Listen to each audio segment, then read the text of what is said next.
নমস্কার, আপনারা দেখছেন আধ্যাত্মিক ভারত। ভারত পৃথিবীর শান্তির কথা বলে। এখন দেখবেন যে মুসলমানরাই মুসলমানের ধর্মস্থানে আঘাত করছে। কোনো মুসলমান একটা বিশ্বাস নিয়ে মাজার শরীফে সে পীরের জন্য এবাদত করে, সে আল্লাহরই এবাদত করে। আবার কেউ মসজিদে নামাজ পড়ে সেও এবাদত করে।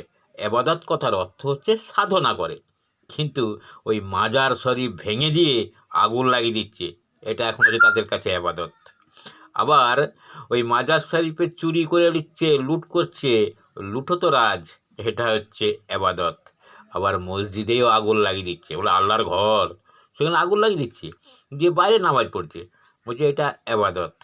আসলে এরা মুসলমানও নয়, আর মুসলমানের জন্য কী করণীয়, কী কল্যাণমূলক কাজ করা দরকার সেটাও নয়। এরা এবাদত কথার অর্থও জানে না,